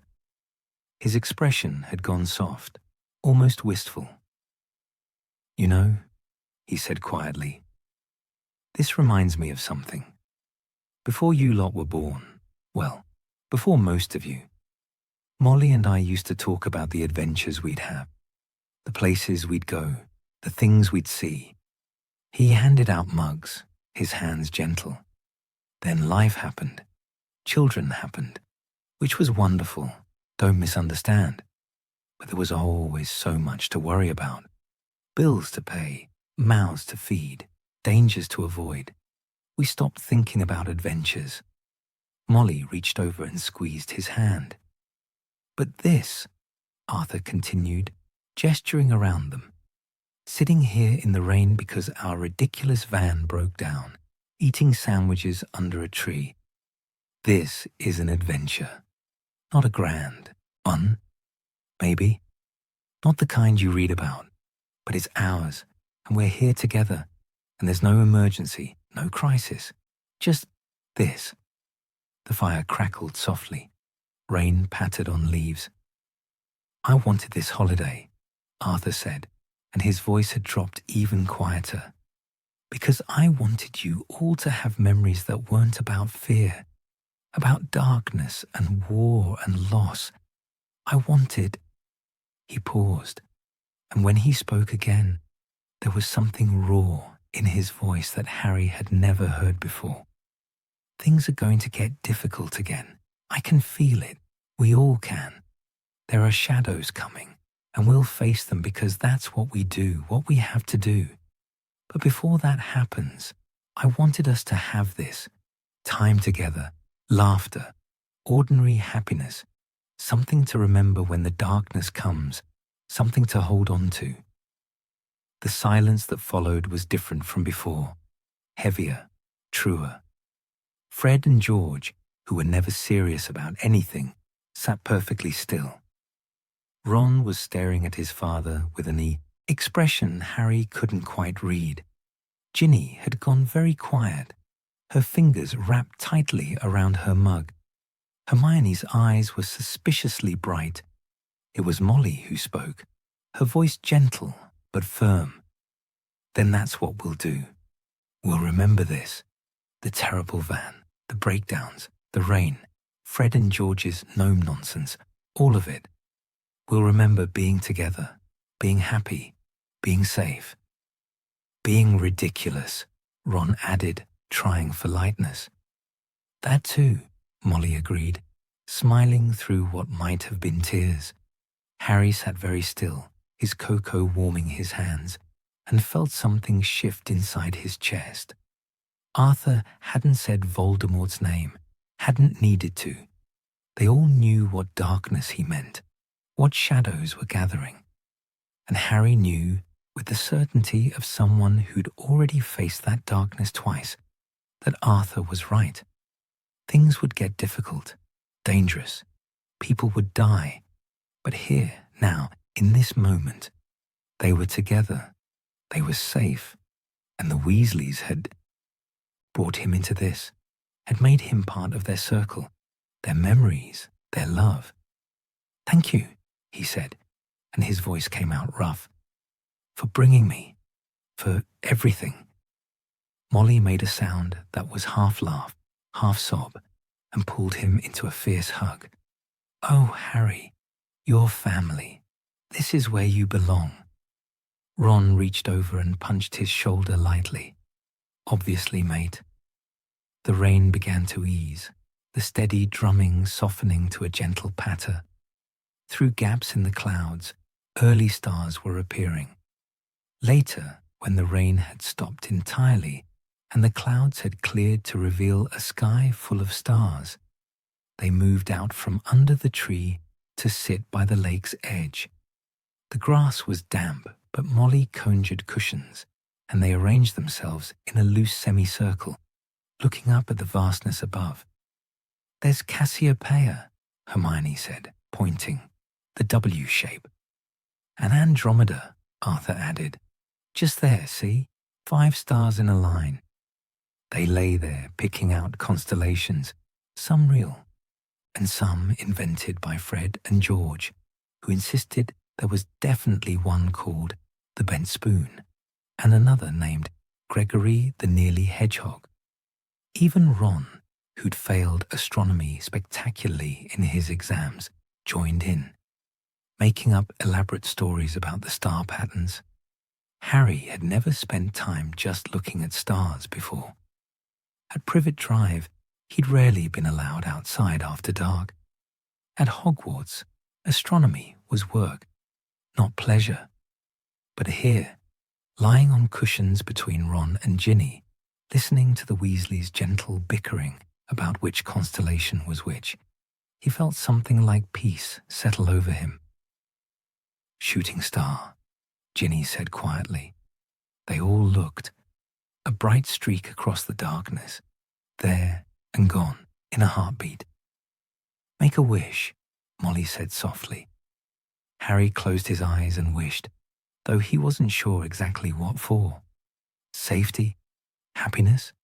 For this moment to last forever, or at least to matter when the darkness came. When he opened them, he found Arthur watching him with an understanding expression. "Good wish?" Arthur asked quietly. "Yeah," Harry said. "I think so." They stayed out there longer than was probably wise, given the damp ground and the late hour, but no one wanted to be the first to suggest going back. Eventually, though, Ginny's yawn prompted Molly to declare bedtime, and they gathered their things and made their way back to the van. The sleeping arrangements were more crowded without the campsite's amenities, but somehow they managed. Ron and Harry claimed the backbench bed again. Fred and George took the pop-up tent. Ginny and Hermione squeezed into the other bench bed. Arthur and Molly conjured a small weatherproof tent nearby, though Arthur spent another 20 minutes checking on the van before Molly finally dragged him away to sleep. Inside the van, in the darkness, Harry listened to the sounds of the others settling. Ron's comfortable breathing, the twins shifting around above, Ginny whispering something to Hermione that made them both giggle quietly. Outside, the lake lapped at its shore. The trees rustled. The stars continued their ancient patterns. "Ron," Harry whispered, echoing their conversation from the first night. "Hmm? Your dad's right, isn't he? About the darkness coming." Ron was quiet for a long moment. "Yeah, probably." "Scared?" "Terrified," Ron admitted. "But also, we've got this, haven't we? This—" He gestured vaguely in the dark, encompassing the van, the family, the memories they were building. "Whatever comes, we've got this to remember. Got to count for something." Harry thought about that, about Arthur's words around the fire, about Molly's fierce determination that they would remember being happy, about the Weasleys deciding that before facing darkness, they would chase joy, about being given a place in that circle, being made part of those memories. "Yeah," he said finally, "it counts for everything." Ron's only answer was a sleepy grunt of agreement, and within minutes, his breathing had evened out into sleep. Harry lay awake a while longer, though, looking at the curve of the van's ceiling barely visible in the darkness.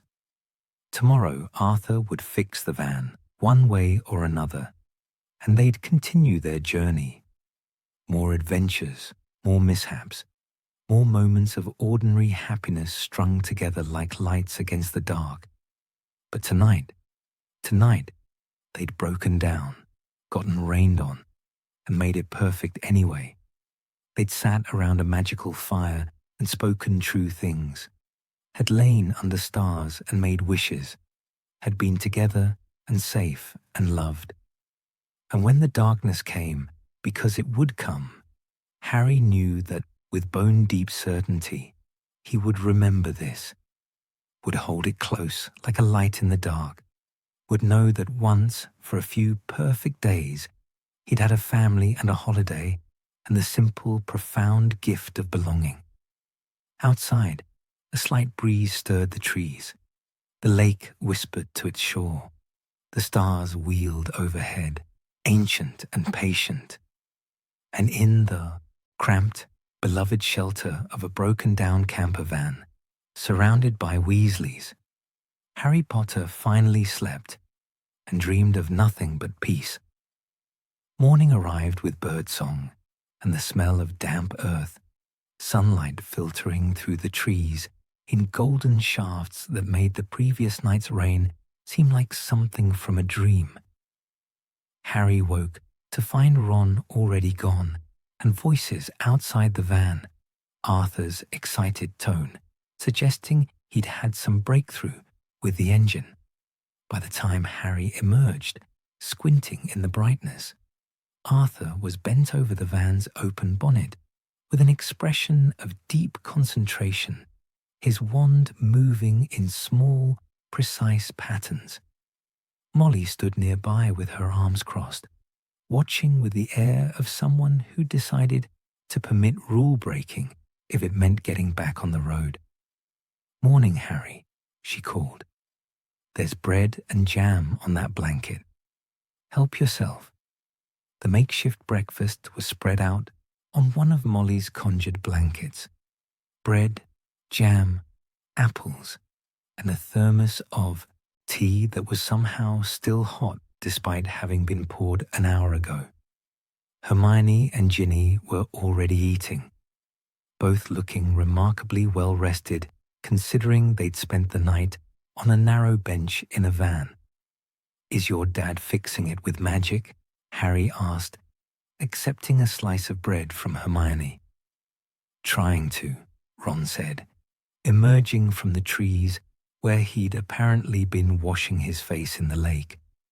"He's been at it for an hour, keeps muttering about sympathetic mechanical resonance and thaumaturgical interference patterns, which means he hasn't got a clue, but refuses to admit it." "I heard that, Ronald," Arthur called without looking up. Fred and George were down by the lake, skipping stones with lazy precision. The scene was so peaceful, so ordinary, that it took Harry a moment to remember they were technically stranded in the middle of nowhere with a broken vehicle. Then, with a sound like a contented sigh, the van's engine suddenly rumbled to life. Arthur straightened up, his face splitting into a triumphant grin. "There, see? Just needed a gentle magical adjustment to the alternator coupling and a small charm to help the fuel line remember what it's supposed to do." "You're talking nonsense," Molly said, but she was smiling. "Did it work, or didn't it?" "It worked." "Well, it should work. Mostly work. We'll need to be gentle with it. No sudden accelerations. Keep to main roads. Maybe avoid hills where possible." "So it's still broken, just less broken," Ron summarized. "Exactly." Arthur seemed to think this was a positive development. They packed up their impromptu camp with practiced efficiency, leaving no trace of their presence except flattened grass that would spring back in a day or two. Arthur let the engine run while they loaded everything, monitoring it with the attention of someone watching a sleeping dragon. "Right," he said, once everyone was aboard and seat-belted. "We'll take it slow. There's a castle about 30 miles from here, Dunstanburg, I think it's called. Ruins, been there for centuries. Thought we might visit before heading back toward the burrow. Last proper adventure before the holiday ends." The scenes were shifting, changing. Now they showed themselves, Albus in the corridor, feeling the weight of expectations. Rose in the library, terrified of not being enough. Scorpius walking alone, carrying the shame of a name. Hugo trying too hard to fit in, to matter. James maintaining his careful facade of effortless success. "It's showing us what we're carrying," Albus said. "The weight of their history, how it shapes us, distorts us. The mirror's surface rippled more intensely. The scenes faded, replaced by something else. Darkness, yes, but also light. Possibility. Space to become something other than echoes of the past. I think, Rose said slowly, it's asking us to see clearly, to see each other clearly, without all the expectation and legacy and burden. They stood before the mirror, 5 students on the edge of understanding something important. The chamber waited with them, patient as stone, old as the castle itself. And in the mirror's depths, their true reflections finally began to appear. The chamber felt larger than it should have been, as though its walls extended beyond what geometry should allow. The light from the stones cast no shadows, creating an atmosphere both unsettling and strangely peaceful. The mirror stood at the center, its surface now showing only rippling darkness. Waiting, patient, neither welcoming nor forbidding. Albus took the first step forward. The platform supporting the mirror was 3 steps up, carved from the same ancient stone as the chamber walls. He climbed carefully, aware of the others behind him, their breathing the only sound in the profound quiet. Up close, the mirror's frame was even more intricate than he'd realized. The 4 metals woven together formed patterns that might have been runes, or might have been something older than runes. Where they joined, the metals seemed to move, flowing like liquid, though it remained solid under his tentative touch. "What do we do?" Hugo asked, his voice small in the vast space. "I think we just look," Rose said. She'd moved to stand beside Albus, her academic curiosity warring with obvious caution. The text said the mirror reveals truth, shows what needs to be seen. "That's ominously vague," Scorpius observed, but he climbed the steps anyway, joining them on the platform. They stood in a loose semicircle before the mirror, close enough to see its surface, but not touching. Hugo and Scorpius completed the arrangement, all 5 of them positioned as though the chamber itself had suggested where they should stand. The rippling darkness in the mirror's surface began to change. Not all at once, but gradually, like watching storm clouds gather. Images formed and dissolved, fragments at first, too quick to fully process. Then they slowed, clarified, became scenes they could understand. Albus saw himself at 11, standing before the sorting hat, his mind screaming, "Not Slytherin, not Slytherin," even though part of him wanted it, wanted to escape the weight of being Harry Potter's son in Harry Potter's house. He saw himself in classes, holding back answers he knew, afraid of being too visible, too comparable. He saw himself walking corridors with his head down, trying to take up less space in a world that expected him to fill his father's considerable shadow.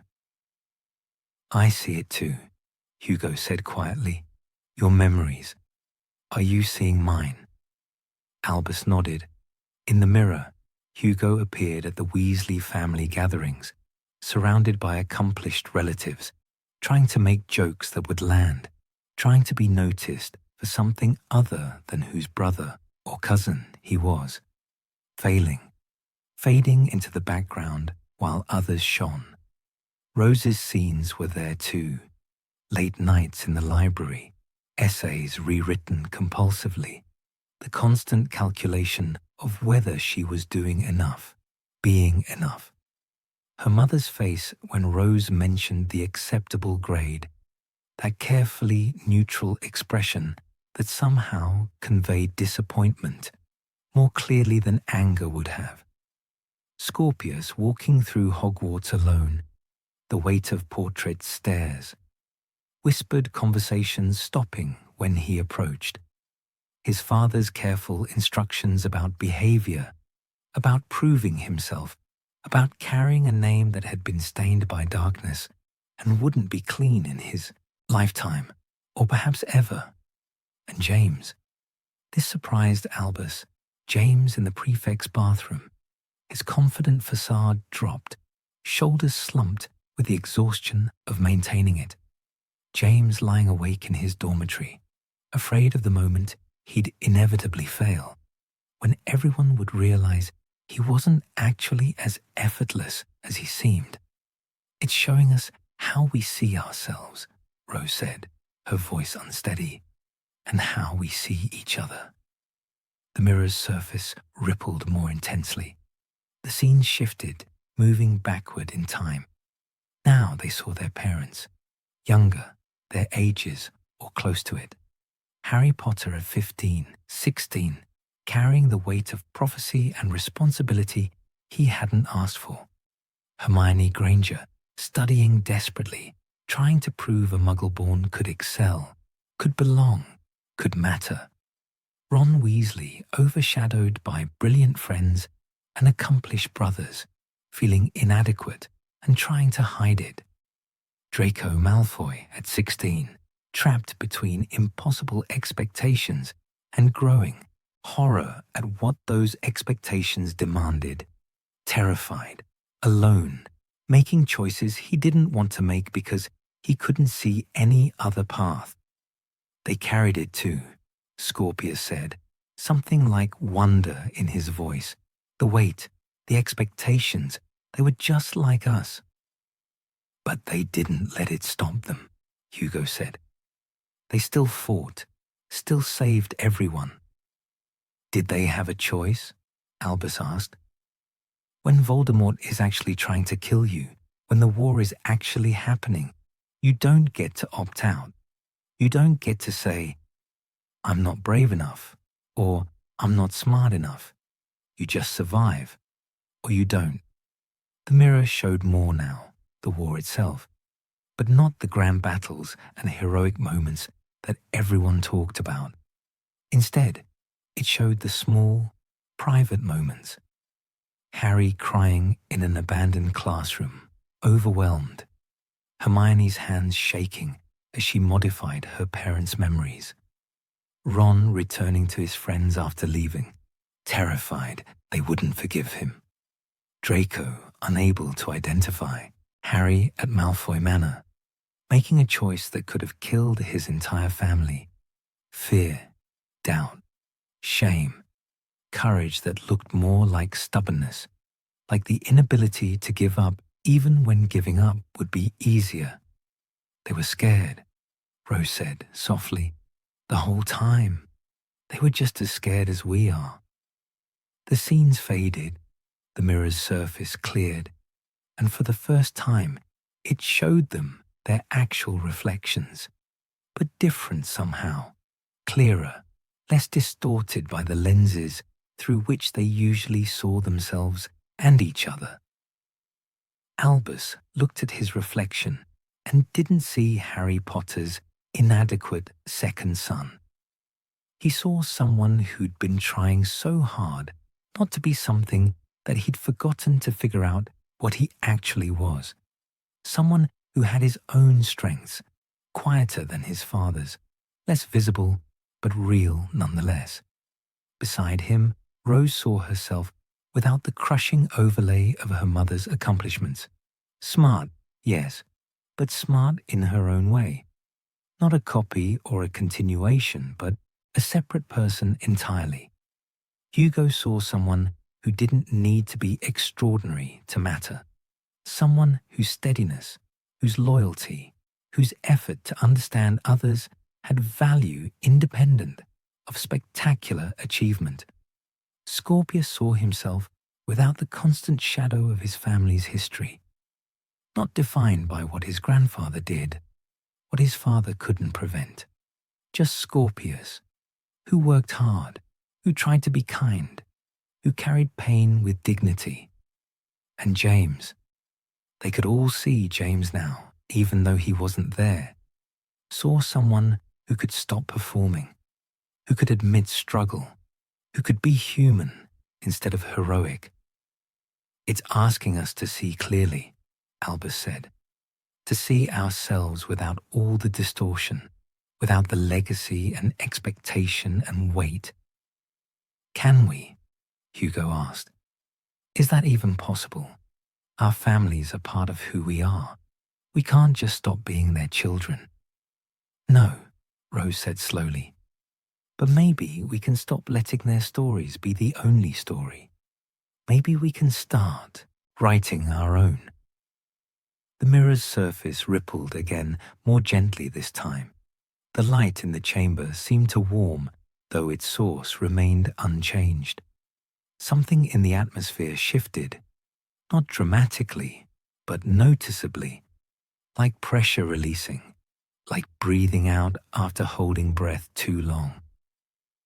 The enchantments, Scorpius said. They're responding. They felt it together, that wrongness that had been building in the castle's corridors, the heaviness and displaced light.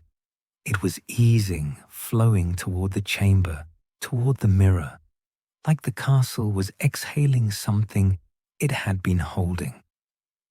The book said the Founder's protections were designed to heal, Rose said, to restore balance.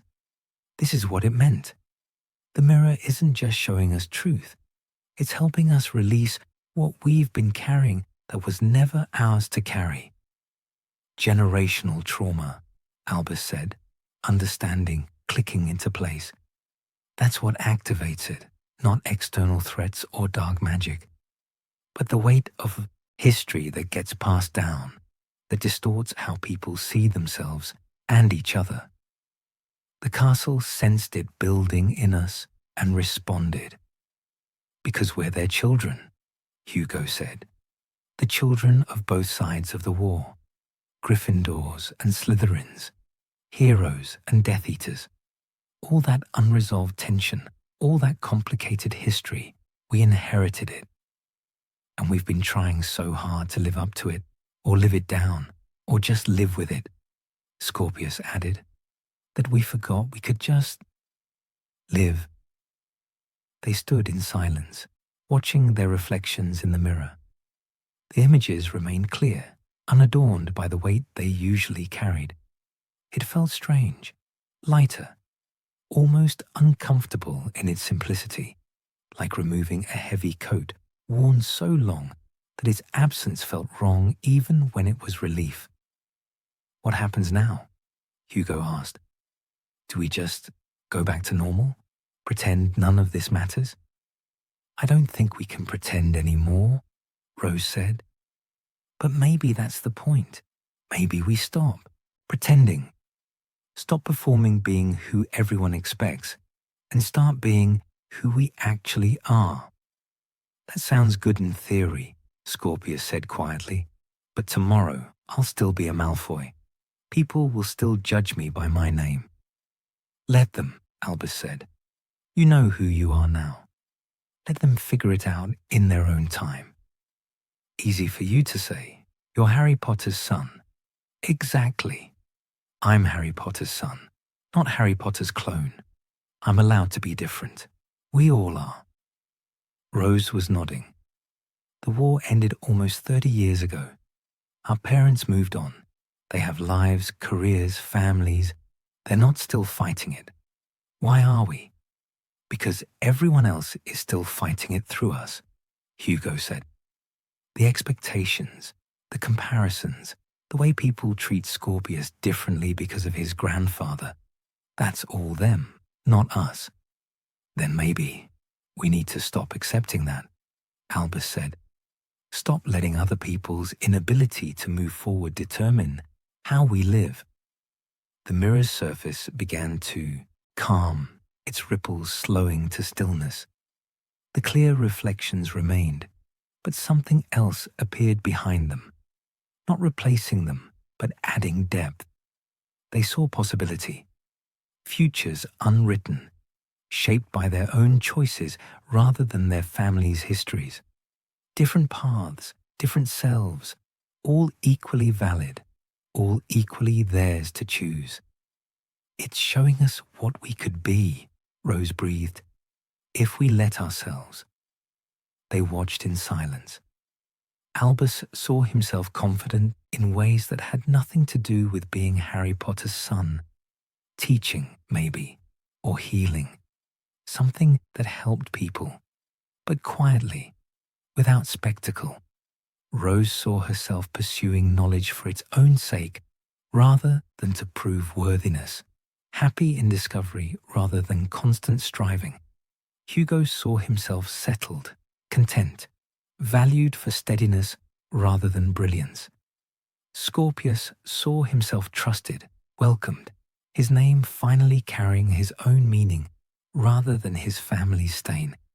And underlying all of it, threaded through every possible future, they saw each other. This unlikely group brought together by shared burden, staying together by shared choice. Not because their families' histories demanded it, but because they'd chosen it themselves. Friends, Hugo said softly. We're actually friends now, aren't we? I think we are, Rose said, smiling slightly. Strange how that happened. Not that strange, Scorpius said. We understood each other. We were the only ones who could. The chamber's light had fully stabilized now, warm and steady. The mirror showed only their reflections again, clear, true, free of the distortions they'd been carrying. They looked at themselves, at each other, and saw simply 5 students who'd figured out something important. Should we go? Albus asked. Or is there more we're supposed to do? I think we're done, Rose said. The mirror showed us what we needed to see. The rest is up to us. They descended from the platform together, that same unconscious coordination that had brought them here. The chamber felt different now, not smaller, exactly, but less vast. More like a room than a mystical space, though the magic in it remained palpable. The door opened before they reached it, swinging silently outward. Beyond, the corridor waited, but the wrongness was gone. The air was normal temperature, the torches burned steadily, the shadows fell naturally. The oppressive weight that had been building for weeks had vanished. They stepped through and the door closed behind them. When Albus glanced back, the door itself was fading, not disappearing, but becoming less substantial, less visible, like it was returning to whatever hidden state it occupied when not needed. It's going back, Rose said, until the next time the castle needs it. Will there be a next time? Hugo asked. Probably. Generational trauma doesn't end with one generation facing it. But that's not our concern. We did what we needed to do. They walked back through the dungeons in silence, processing everything they'd experienced. The castle felt different around them. Or perhaps they felt different within it. Lighter, clearer, like they'd been seeing through clouded glass, and someone had finally cleaned it. Other students appeared as they climbed toward the inhabited areas, 7th years heading to common rooms, a prefect making rounds, a couple sneaking away from somewhere they probably shouldn't have been. Normal castle life, ordinary evening activities. At the entrance hall, they paused, preparing to separate to their respective common rooms. Tomorrow, Rose asked. Same table in the library. We still have homework, Scorpius said, almost smiling. And OWLs to prepare for. Same table, Albus agreed. But maybe we actually study this time. Maybe, Hugo said, but probably not entirely. They separated with quiet goodnights, heading their different directions. Albus climbed toward Gryffindor Tower with Hugo beside him. Neither speaking, both comfortable with silence. The fat lady admitted them with her usual commentary about punctuality and proper hours. The common room was still half full, students finishing homework, or talking, or simply existing in that comfortable late evening way. James looked up from where he sat with his friends. His eyes met Albus's, and something passed between them. Recognition, understanding. James didn't know what had happened, but he knew something had. His expression asked the question. Later, Albus mouthed. James nodded and returned to his conversation. Albus settled into a chair by the fire, pulling out homework he'd neglected. But his mind wasn't on transfiguration or potions or any of the ordinary concerns that would fill his days going forward. He thought instead about the mirror, about clear reflections and possible futures, about 4 other students who'd become friends through shared understanding, about the weight they'd carried and the choice to finally set it down. Outside the windows, night deepened over the grounds. The castle settled into its familiar nighttime rhythms, students heading to dormitories, portraits murmuring to each other, the building breathing its ancient, patient breath. And somewhere in the dungeons, a door that wasn't quite there anymore held a mirror that had done what it was designed to do. Heal, restore balance, help the next generation understand they could be something other than echoes of the last. The work wasn't finished. Tomorrow would bring the same expectations, the same comparisons, the same weight of history. But now they knew it for what it was. History, not destiny. Their parents' story, not theirs. And that made all the difference. Breakfast arrived with pale November light, filtering through the great hall's enchanted ceiling. The usual morning sounds filled the space. Conversations overlapping, dishes clattering, owls swooping in with the post. Albus sat at the Gryffindor table between Hugo and a 4th year whose name he could never remember, eating porridge that had gone slightly cold while he'd been distracted. Across the hall, Rose sat with the same group of 5th year girls she always sat with. But something about her posture had changed, less rigid. She laughed at something one of them said, the sound genuine rather than performed. When she caught Albus's eye, she smiled slightly and returned to her conversation. Scorpius sat at the Slytherin table in his usual position, neither prominently placed nor obviously isolated, but he looked different too, more present somehow, less like he was trying to take up minimal space. A younger Slytherin asked him something about potions homework, and Scorpius answered without the careful neutrality he usually maintained. His expression almost relaxed. James appeared late, sliding into a seat with his friends amid laughter about something that had happened in their dormitory. He grabbed toast and pumpkin juice while contributing to the story, but his eyes found Albus's. The question from last night remained unasked, but acknowledged. Albus gave a small nod. Later, and James seemed satisfied with that. The morning proceeded as mornings always did. Students finished eating and dispersed to their first classes, gathering books and parchment, complaining about early lessons and incomplete homework.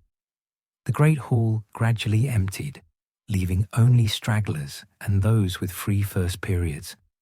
Albus had herbology. He walked to the greenhouses with Hugo and several other Gryffindors, their conversation turning to the upcoming Hogsmeade weekend and whether the weather would hold. The grounds were still frozen from last night's frost, grass crunching underfoot, their breath visible in the cold air. Professor Longbottom was already in Greenhouse 3, preparing the day's lesson on venomous tentacular care. He greeted them with his usual warm but slightly distracted manner, too focused on ensuring proper safety equipment to notice much else. The lesson proceeded normally. Albus worked with Hugo, carefully pruning the thrashing plant while avoiding its fangs. Around them, other students performed the same task, with varying degrees of success and nervousness. "You seem different today," Hugo said quietly, holding the plant steady while Albus made a cut. "Do I?" "Yeah, less." Hugo struggled for the word. "Less like you're apologizing for existing." Albus considered this while moving to the plant's other side. "Maybe I am different. A bit." "Good different?" "I think so." They finished the pruning and cleaned their equipment in companionable silence. Professor Longbottom examined their work, nodded approval, and moved on to help a pair of Hufflepuffs whose plant had gotten loose and was attempting to eat someone's bag. Transfiguration followed. Herbology. Rose sat near the front as always, but today she didn't spend the minutes before class reviewing her notes 3 times. Instead, she talked with the girl beside her about something unrelated to schoolwork. Her textbook closed on the desk.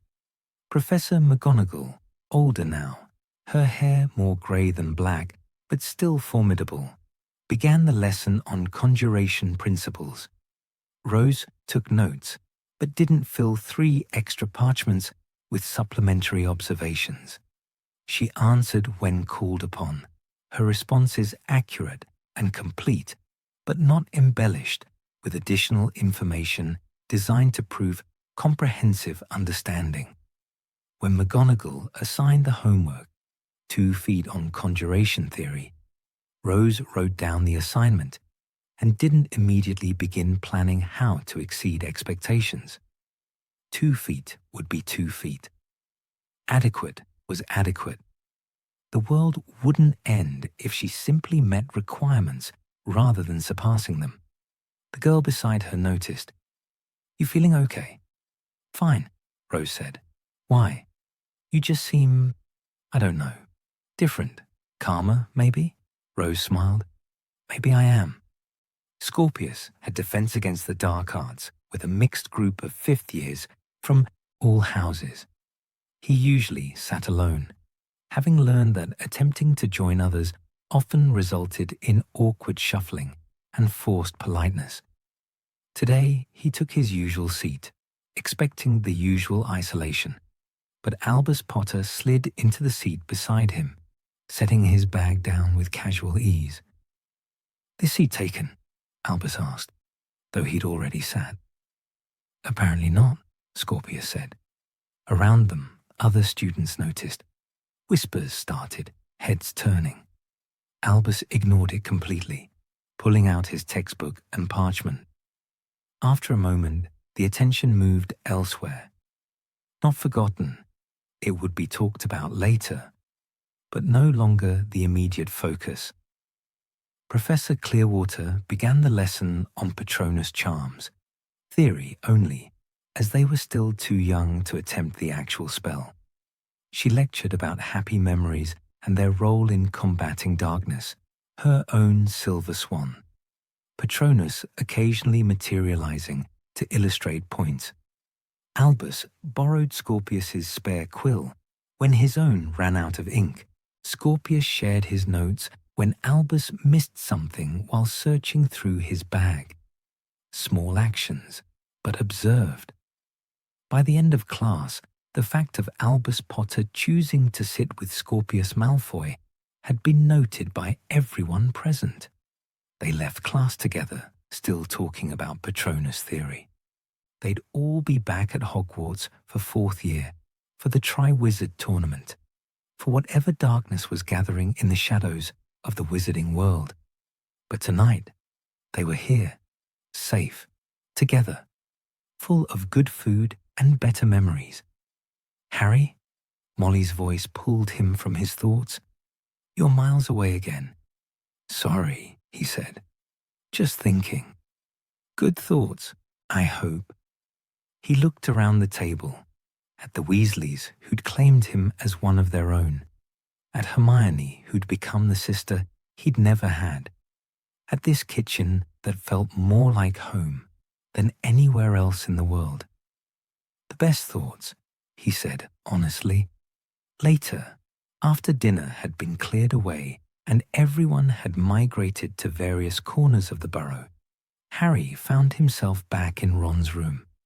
They'd done this dozens of times, sat on the camp beds, talking about nothing and everything until sleep claimed them.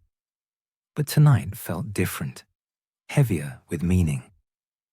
"You all right, mate?" Ron asked, pulling on his pajamas. "Yeah," Harry said. "Just, your dad was right, about needing these memories, about having something good to hold on to." Ron nodded slowly. "Things are going to get bad again, aren't they?" "Probably. Voldemort's really back." It wasn't a question, but Harry answered anyway. "Yeah, he is." They sat with that knowledge for a moment.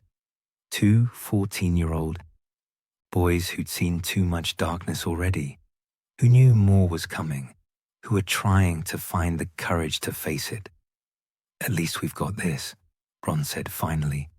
"This week, this family, this us, got to count for something." "Everything," Harry said quietly. "It counts for everything."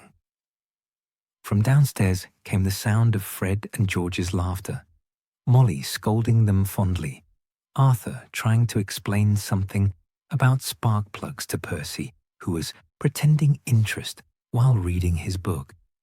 The ordinary, beautiful chaos of the Weasley family on an ordinary evening. Harry lay down on his camp bed, staring at the cannon's posters on Ron's ceiling, and felt something settle deep in his chest. He'd spent so much of his life longing for family, for belonging, for the simple gift of being wanted somewhere. And here it was. Not perfect. The Weasleys were far too chaotic for perfect, but real and true and his. A week in a terrible van had given him that, had shown him what family felt like, what ordinary happiness tasted like, what it meant to be loved not for being the boy who lived, but just for being Harry. "Thanks," he said into the darkness. "For everything. The holiday, your family, just everything." "Your family too, Ron said sleepily. "Not yours and ours, just ours. You're stuck with us." "Good," Harry said. "I don't want to be anywhere else." Ron's answer was a comfortable grunt, and within minutes he was snoring softly.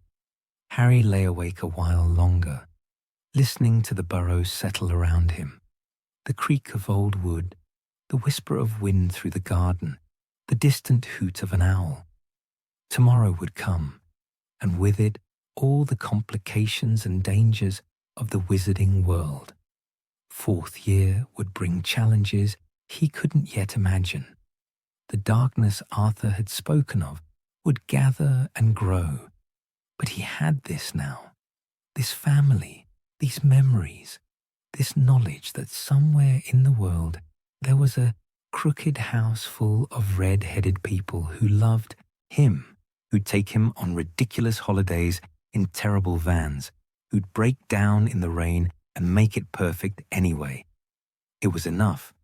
More than enough. It was everything he'd ever wanted and never dared to hope for. Outside, the summer night deepened. Stars appeared in gaps between clouds. The garden gnomes settled in their holes. The burrow stood solid and beloved against the darkness, full of light and warmth and family. And inside, in Ron's room, Harry Potter finally closed his eyes and slept, dreaming not of prophecies or dark lords or dangers to come, but of sunshine and beaches and a terrible van that had carried them all through one perfect, ridiculous, absolutely magical week. The end.